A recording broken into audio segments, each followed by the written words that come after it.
is time for This Week in Location-Based Marketing. This is our Blue Plate Special Edition number 65. I don't know what that means, but 65 episodes in, we're still going strong. I don't feel a day older than 58. I don't know, Steve. Yeah, but it's always good to pay less, right? And that's what this show is always about. It seems there's always deals. But anyways, it's right. It's the perfect Blue Plate Special. It is. We should just call it the Blue Plate Special deal. It's like forget location-based marketing. It's like Blue Plate Special. Just be 65 and you'll pay less, right? Exactly. My name is Rob Woodbridge from Ontario, Canada. I'm actually in Ottawa. I am from Untether.tv. You can find me at Rob Woodbridge, as always. You guys know that. But a little bit unique here. We got Asif from across the freaking pond in a hotel room, nonetheless. In my hotel room, yeah. So Asif Khan from the Location-Based Marketing Association, live from London. And yeah, it's there's a lot to cover again this week, and it's been an exciting week in location-based marketing. So it has, obviously. Asif being in London, so bandwidth is going to be a constraint. You might see him get fuzzy. You might see him disappear for a little while. We're going to make sure that the audio is good. So those of you who are just listening, you don't see it, which is okay. I think it's always better not to see you and I, really, quite frankly. No offense to you, but. Sure. From my point, you're in London because we did this thing together on Wednesday, which was a cross-Atlantic simultaneous panel on location-based marketing in the sporting worlds, focusing on the Olympic Games in 2012 in London this year, and of course the Pan Am Games in Toronto in 2015. Do we want to spend 2 minutes on that? Sure. Yeah. I mean, I think it was a fantastic event on both sides. You know, good turnout and great dialogue. Certainly on the London side, you know, we had lots of good questions going on. Unfortunately, you know, the video stream didn't work out the way we had planned it. So, thanks to you on the other side, I understand a great discussion there as well. So. Yeah, we just talked about hair color and what. No, it was actually. I mean, I found it was so enlightening to have you know reps from Pan Am Games, CTV, and also Rami Lama, who was on there from Sapien Nitro to talk about just the theory behind this and the practical application of mobile and location in how to engage with viewers, engage with athletes. I thought it was great. It was so fascinating. So it just shows you the reach of this stuff. Isn't just about business. It covers so many verticals and industries and product types, and yeah, it's quite diverse. Well, for all those who are out there watching or who are at either one of these, would love some feedback. So let us know on tether@gmail.com or in the comments wherever you see this. So this week we're gonna talk a little bit about Twitter. Amex, we've got a couple of great company launches in Uniiverse. We've got this great thing that Sony Ericsson did to defy the darkness. Glamour magazine doing some great stuff. Our product of the week is a company called Presley out of Toronto. I spoke with Jeff Brenner earlier. We got a couple of funding items of note, and certainly the resources from Jywire. So why don't we just jump right into this with the first story? Sure. Just get into it. Let's get into it. So Twitter partnering with Amexs. Yeah, so this is really interesting because, you know, Twitter has been, you know, trying to figure out how they make money. Obviously, having an account on Twitter is free, and so you know they've had, you know, the some sort of an advertising model for some time now, but it's been unapproachable or not really affordable. Let's just say for the small business community, and so really this deal is really about that, exactly that. So Amex is basically reaching out to all their small businesses, their merchants who are you know, who use the Amex or accept Amex, and they basically said, look, you know, we're partnering up with Twitter, you know, work with us, and you know, we'll give you a discounted access to advertising on the Twitter platform to promote your small business. And it's really interesting too, because I think that you know, as we see these businesses come onto the system and start to push ads, and you know, very hyper local you know, type of organizations likely are going to be the ones that are you know, posting things on here. So this isn't, you know, the Gap. This is, you know, the one-off retro clothing store that, you know, accepts Amex, you know, in Greenwich Village or wherever. So they're going to come on here and they're going to say, okay, great, now I can promote my business on here and run an ad on the system, and I can do that at a discounted rate, you know, through Amex. So You know what's great about Amex though is that they just seem to try these things. They did the they're working with Foursquare, they're working with Twitter. You know, what I don't understand. I don't know any other credit card company that's being this aggressive in this space. I know that the other credit card companies are diving onto the mobile payments and commerce side, but these guys seem to be about audience development and enhancing the audience, the customer value, or the value that a customer gets from using the Amex card, which is interesting. They're trying to hold on to their clientele, it would seem. Yeah, in some respects, I mean, this is going right. You could argue will go right up against Groupon and Living Social and these guys in the sense that they're going after the same small businesses and merchants. And yet, I think that where Groupon and Living Social, sometimes those deals don't work so well for small businesses. We've heard all the horror stories about them. So you know, perhaps pushing an ad into Twitter to promote your business may be a more effective tool for some of these small businesses. And I think that you know, the other interesting part of it is that if they layer their location capabilities, Twitter also has location capabilities, then you can maybe you know, do something where you can just, you know, find followers around your business and acquire followers through Twitter that way. And there may be a pay-per acquisition model, you know, that Twitter evolves around this. You know, so, you know, go reach out around you right now, find me 10 people that are around me from a Twitter perspective, and I'll pay you, you know, 10 cents for each one of them or whatever it is. Yeah. So I think that's quite interesting. Well, I like it. I mean, I think that Twitter's been trying to figure out a way to turn revenue on. They have done it with promoted tweets, but they really do have to drive it down to the average consumer or the average small business in order to make it affordable. Maybe Amex can help that. And you know, Amex has always had that exclusive club. Join Amex, you get you know, front of the line tickets.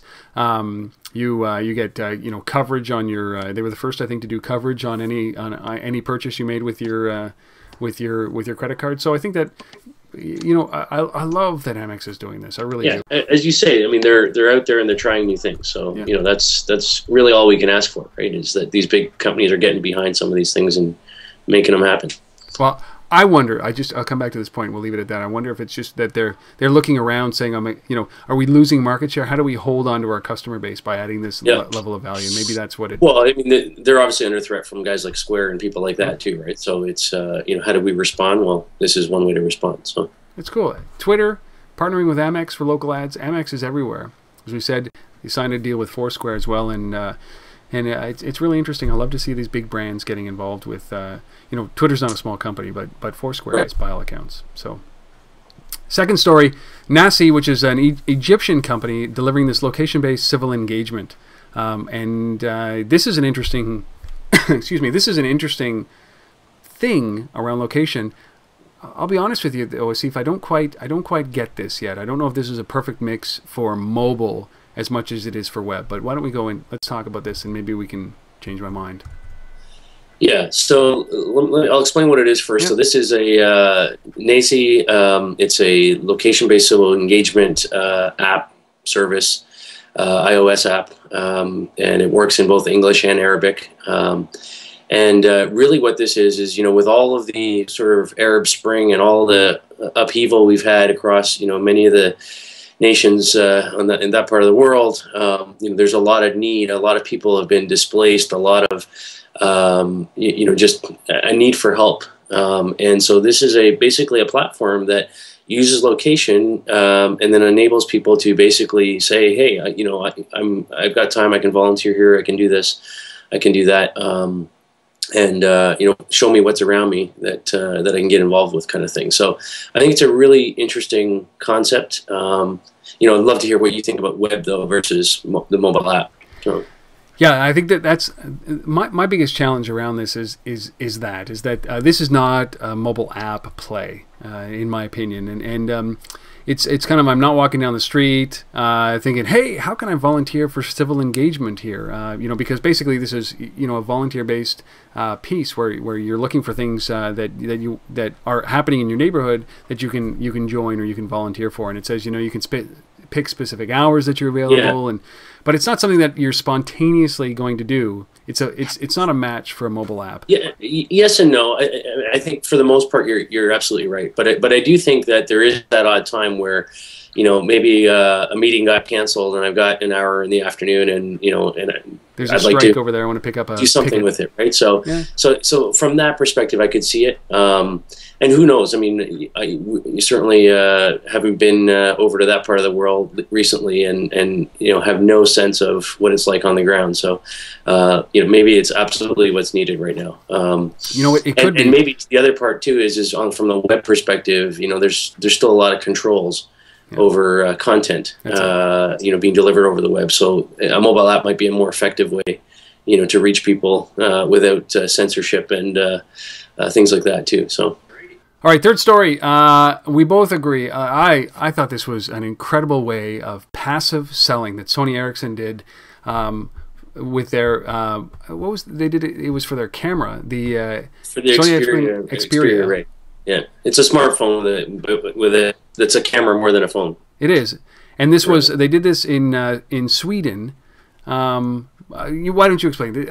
I love this. Yeah, so they did this in Sweden in the Stureplan, which is the sort of central square in Stockholm, and lots of billboards, lots of digital screens, sort of like Times Square kind of thing. And so basically, what they wanted to do was demonstrate the value of the camera on this phone and how good it is in low light conditions. And it's interesting. I mean, how do you tell a story like that? And so they basically came up with this great idea where they through the mobile phone environment, through texting and Facebook and other things, basically you could send messages that would then get posted onto the giant digital screen in the square.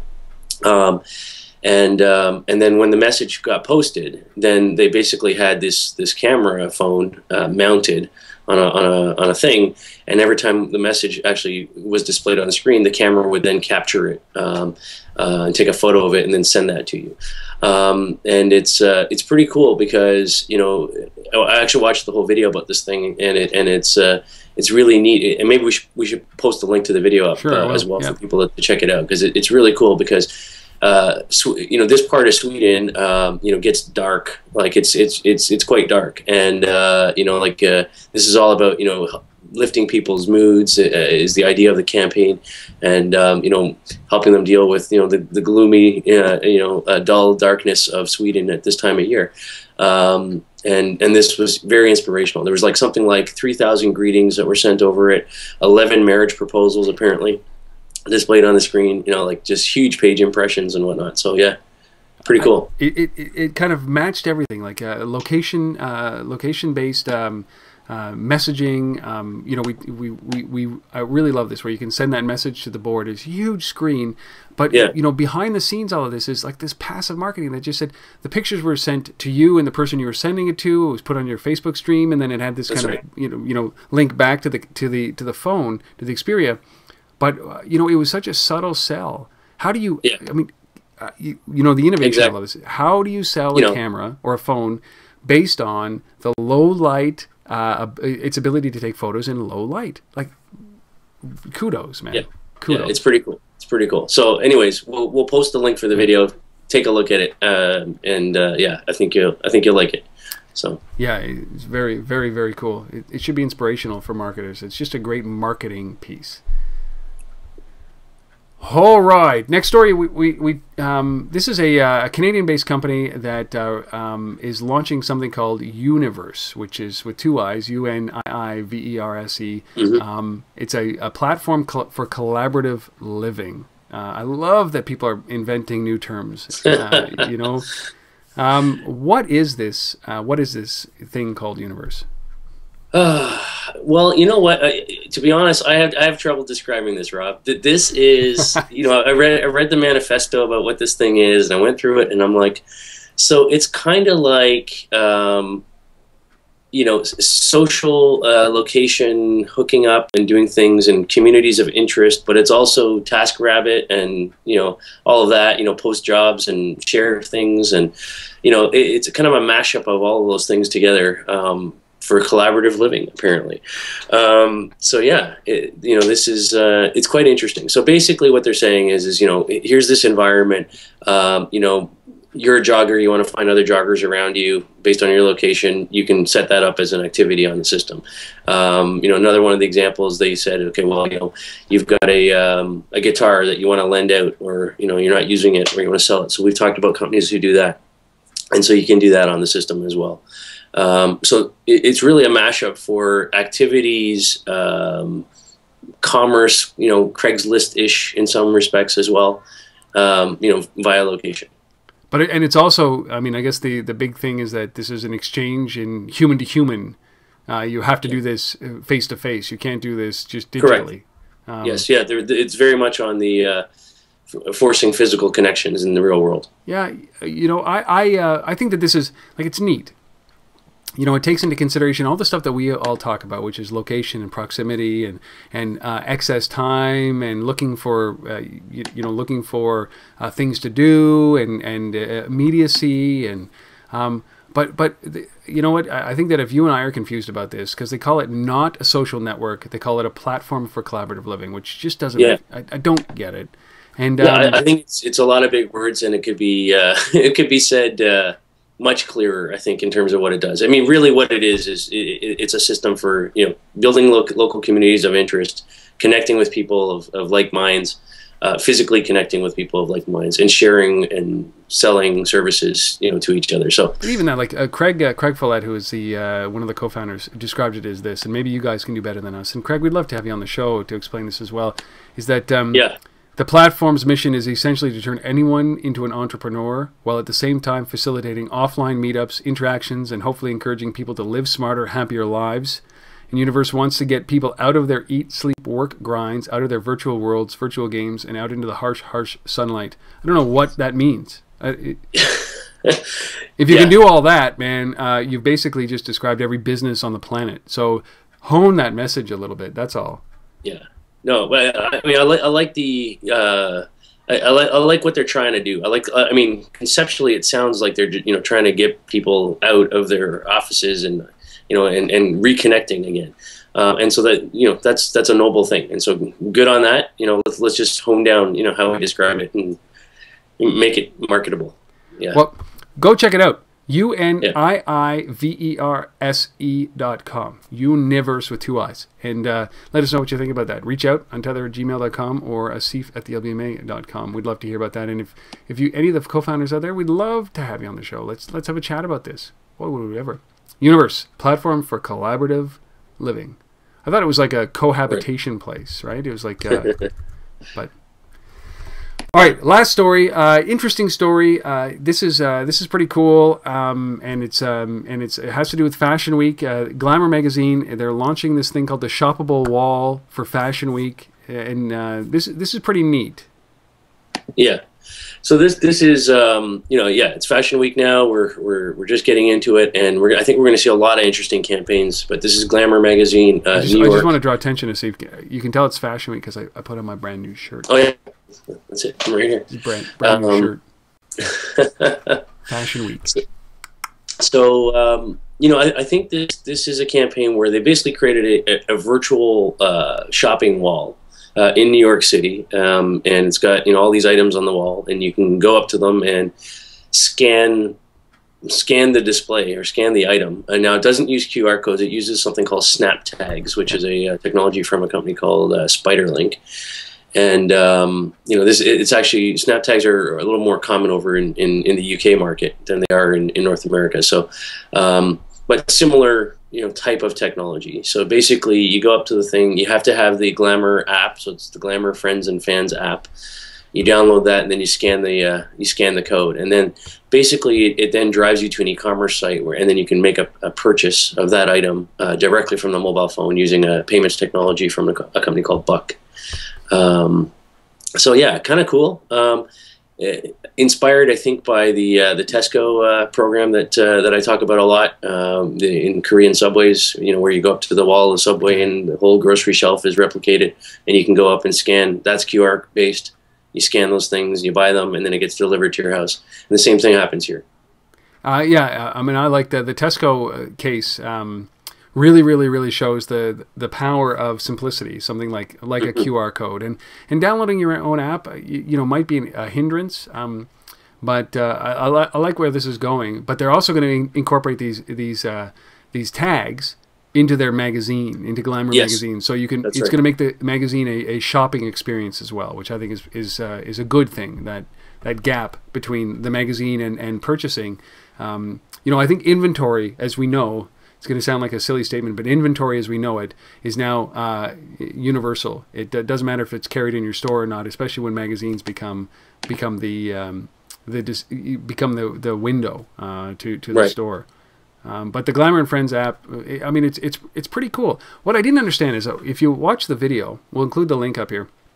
But if you watch the video, they said it's a beautiful, big, you know, beautiful screen, which is basically with all these products on it. It looks great, but I wasn't sure, were those stickers that they put on the products? Were the tags stickers? And surely you could do something digital with that. I just didn't get that. Putting a sticker on the screen when the whole thing is digital. Maybe it was just a limitation, but it just looked pretty funny. Right. But I like this kind of thing. I like... You know, it takes it means, you know, it brings a whole new meaning to window shopping.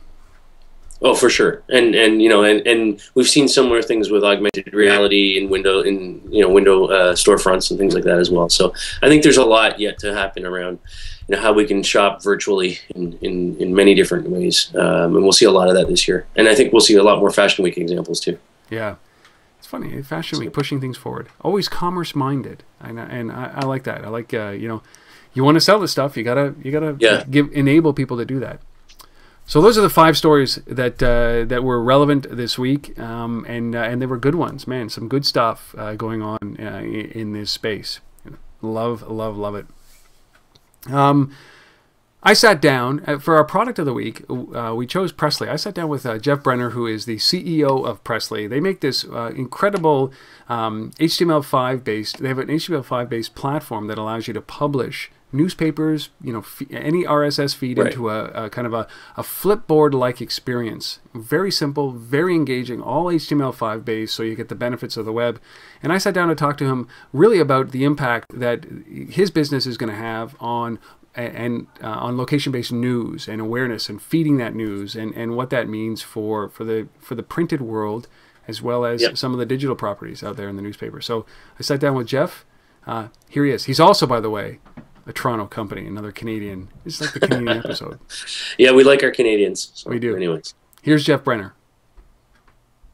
Can you talk about the importance of localized content, of, you know, using your location to display the appropriate news that's around, and what do you see happening in that space? I mean, I think that's definitely a trend that's going to continue to grow. And, you know, we're excited to continue to support it. So, you know, of course, you know, it depends how granular you want to get. You know, I'm here in Leslieville in Toronto, and I open up the Toronto Star web app, you know, giving them the ability that if there's a story they've written about Leslieville, about my neighborhood, they can deliver that. And I think that's very powerful. I think that's, you know, it's all about captivating and engaging the audience and delivering stuff that's of relevance to them, right? And that's something that, you know, roadmap-wise with Presley, moving away from just recency-based, which is what Presley is today. You know, it's the most recent content coming through, to more relevancy. And I think that that's something that we're going to be able to really innovate on and push forward. And that's yet another thing that we're going to be able to bring to publishers. That's just, you know, another reason why they need to be on Presley. I mean, I can see that this is going to be a huge benefit for things like location-based ads and delivery, and highly tailored, highly customized, you know, relationship building this way through the content that they produce. You know, having you're right, commodity news is a commodity, and being able to, you know, you can find your news on CNN or your local newspaper or TV or radio. It's all the same stuff, but that highly local, highly tailored news to where to what's around me. Massive opportunity there, and certainly from a revenue standpoint, to target a neighborhood, a block, 3 houses, that kind of stuff really does have an impact. And do you guys must be thinking about playing in there? Of course, and you know, it's great that, you know, these mobile platforms have that ability, right, to be able to. And I think, you know, the really important thing is keeping the users in mind, right? So it's not about taking advantage of users. It's actually bringing them more value, and that's what's essential, right? So it's not abusing it. It's how do we make it, because there's going to be ads in this property, let's say, no matter what. But how do we make it so that what you're seeing is something that you want to see and that is engaging to you, right? And I think that that's the goal, right? To always be about the user experience. You know, I think there's a great leader in the space, just business-wise, technology-wise, which is Apple. And the core thing to them is just so obvious. It's about the user. It's let's build the best product for the user, and they're going to come and at the end of the day they're going to win.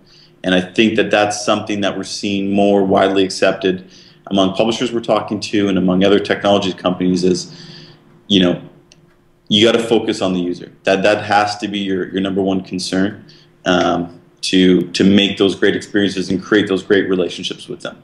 And you just got to have faith that that loyalty and that care to deliver something great for them is going to be reciprocal with the user as well, in establishing that relationship. It's so important, and it can't be in your face, and it can't be just taking your existing the way that you do it online, for example, or the way that you're doing it in your app, which is probably not the appropriate way, and creating a long-term relationship with these guys. It's got to be effective, and I think that's why I love the idea of location-based news. Is that location-aware news, and letting you find that information, then letting you back out and see a little bit more if you need to. But it is a community feel. I'll tell you my sense from having been in this industry, and it's been a short time, but I think what really needs to change are things like you have the people buying the advertising and running the advertising campaigns, and I think right now it's just way too focused on numbers, on how many views is this going to get, and it needs to start changing towards what's the quality of these views. So how do we move away from, I only want to run something where I'm going to get, 10 million page views to how do I get something that's going to be, 10,000 page views of my customers, of people that want to buy my product. And I think that that's really what we're caught up in right now. I mean, obviously publishers want to move towards that because they want to be able to focus on, better content and engaging with their audience.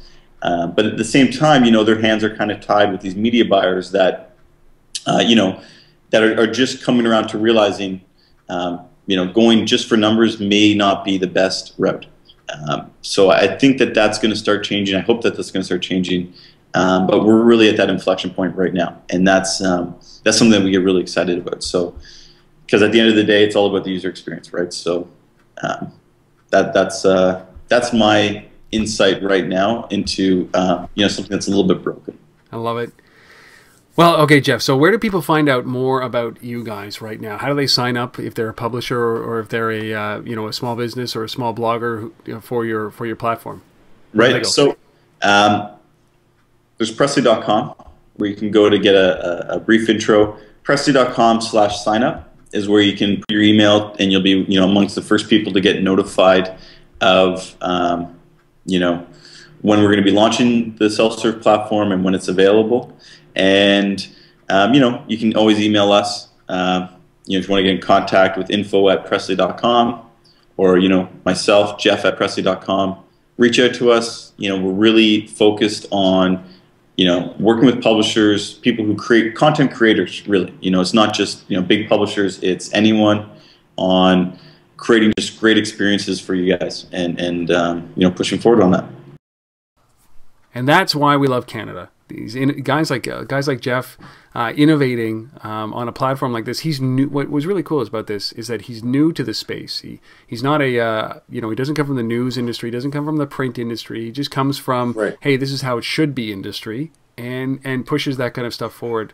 And I love it. So check them out at Pressly.com, PRESSLY.com.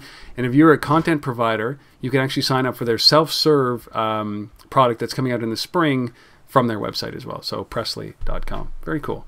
Very Canadian. Subtle, laid back. Yeah, no, it's totally disrupt awesome. the industry. Yeah. All right, on to our funding news. A couple of stories there. Really, this is the first story we're gonna talk about is a company called SpaceCurve raising a good chunk of change.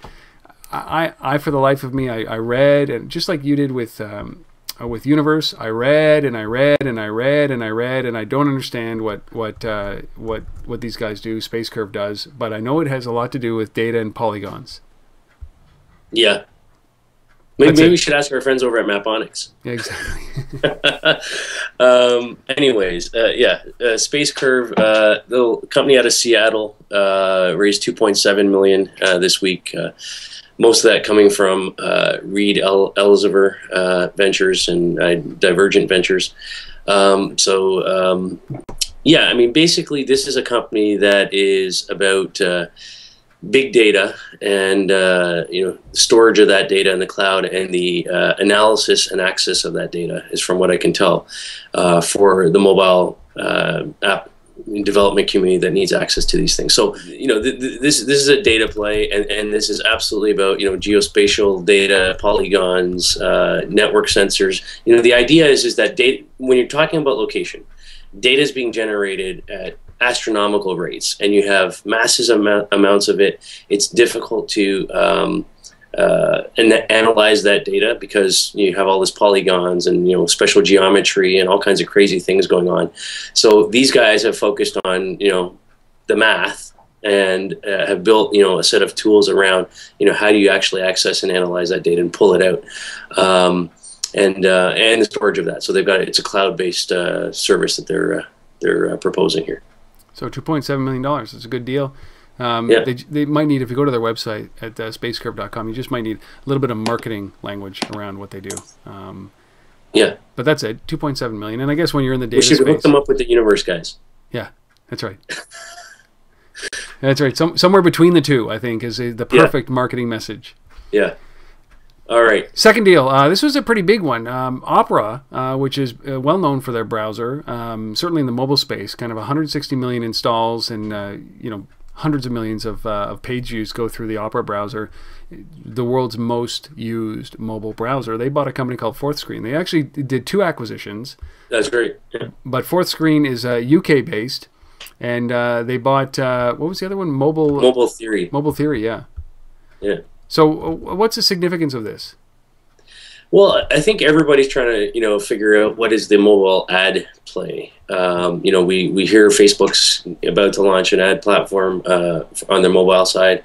Everyone's been waiting for that. So now, Opera's basically saying, look, what's our play here on this? And so they spent $50 million apparently between these 2 acquisitions.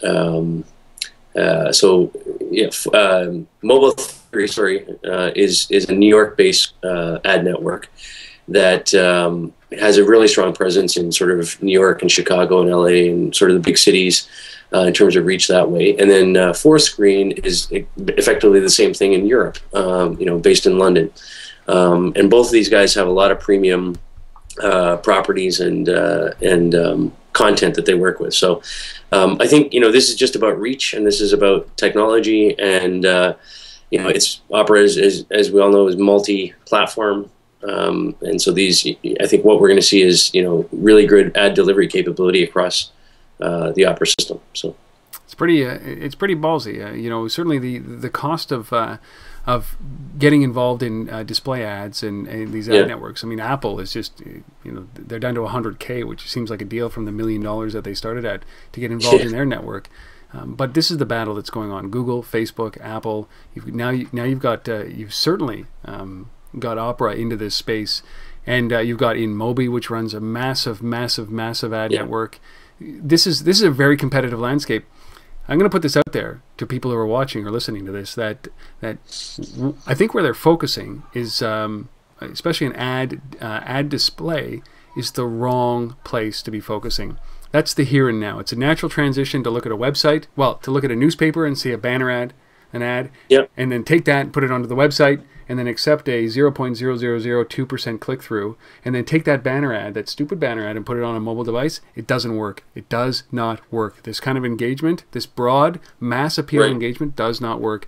That's why it always strikes me that whatever money Opera paid for this, whatever Facebook does... money. I mean, this is, I think, I was looking at the numbers, like $14.5 million for Fourth Screen and like 30 some odd million for Mobile Theory. So let's say $50 million total.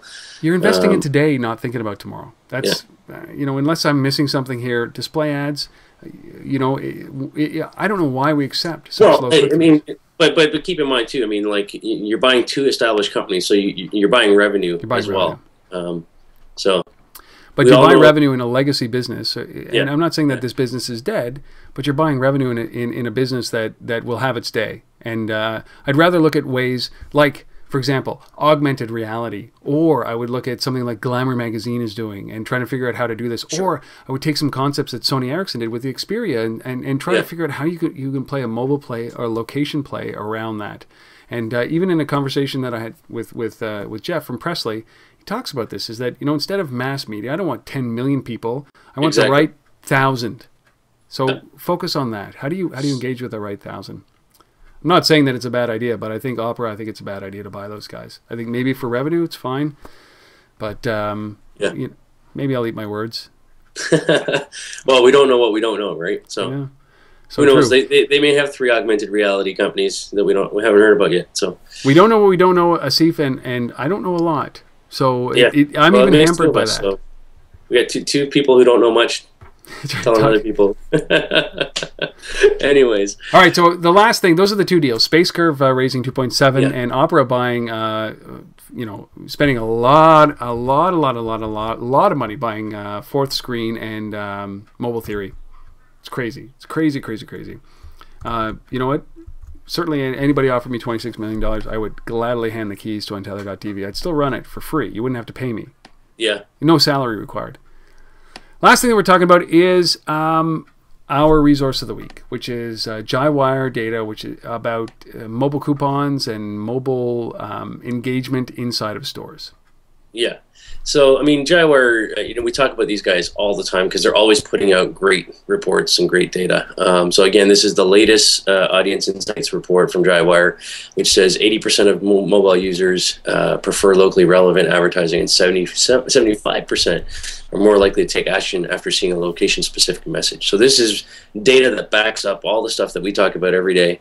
You know, how important, you know, location is and proximity to store and all of these kinds of things. There's another stat in there that said that 21% of consumers search for a coupon on their mobile device when they're in the store.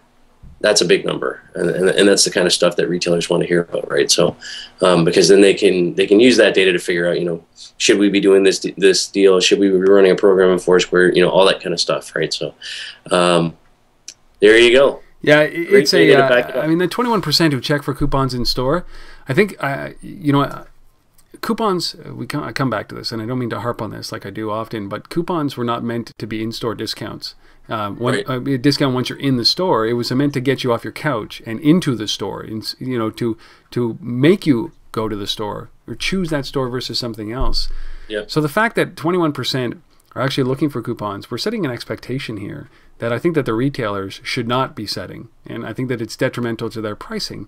If they're looking for coupons and if they find them while they're in your store, I mean, you're giving up revenue at the till because they're in the store. Mm-hmm. And I'm a consumer. No, for sure. And I love getting discounts, but I know I'm never going to pay MSRP. I know I'm never going to pay ticket price. I know, unless it's a natural resource. So I think we got to be cautious around these things, is that of course consumers are doing it, but it's like walking up to somebody and giving them 20% off while they're in the store is insane to me. So that's a behavior that I'd be very concerned if I was a retailer. But it does validate that people are much more interested in location relevant advertisements or coupons or incentives. And that's really great because that's what we've been talking about now for a year and a half. Yeah, for sure. Sorry. I like that. And this is a Jywire, of course, data report. We'll post the report up on the LBMA site under the research tab as well for people. Okay. Yeah. So go to the lbma.com/research.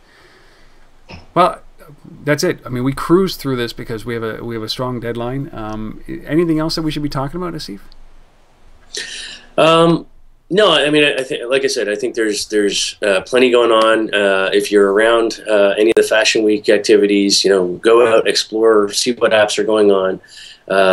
You know, see if there's augmented reality things. Check stuff out. I mean, because I think it's you know, I'd love to get some sort of firsthand feedback from all of the Fashion Week things that are happening all over the globe. this week from people that watch this, that see great examples. So feel free to send them in. Please, pictures, videos, we'll take them. You can leave them at the LBMA. You can leave them, send them to Asif at thelbma.com. You can reach out to untethered@gmail.com. That's me. Or if you're wherever you found this, there's a commenting system. Just leave the comment. We'll find it. Don't worry. We'd love some examples about what's going on in Fashion Week around this space, right? Yeah, and just one thing, because I'm getting asked a lot about Pinterest. It's the hot discussion right now. It's people are driving towards it. There's a great article that just came out on Read Write Web. Take a look at it, because it basically goes into the terms of service for people using Pinterest, and in their terms of service it says that they have the right to sell any images you upload. So buyer beware. Yeah, especially if you don't own the right to begin with. Yeah. Well, I'll include a link that if you provide that to me, I'll include that link up here as well. Yeah. Okay. We'll do. That's it. Our Blue Plate Special, episode number 65. We are officially in old age right now. We're going to collect our pension and we're going to kick back. I think we're just going to relax now. And I always said when I reach 65, I'm going to smoke again. So I'm going to pick up a stogie and start smoking. Can I do that? No. Wherever you guys are. On the show? I don't know. I mean, we've clearly got an international audience now that Asif is gallivanting across the planet, spreading the word on location-based marketing with the LBMA. Wherever you are, whatever you're doing, however you're engaged with this, we'd love to hear some feedback about the show, what you think, what you like, what you don't like, who you'd like to see on here. If you're a product or a company that feels that they should either be a part of this through what we do at our product of the week or a guest of the week. If you would like to sponsor this episode, we would love to have you on. Please don't hesitate to reach out to us. We'd love to hear from you. And we've been doing this for 65 episodes. We want to continue to do this. So thank you guys, for all of you who are out there watching, listening. We really appreciate it. For sure. Thanks very much. We'll see you guys next week for episode number 66, where we actually might be in the same province. Cheers. See you later.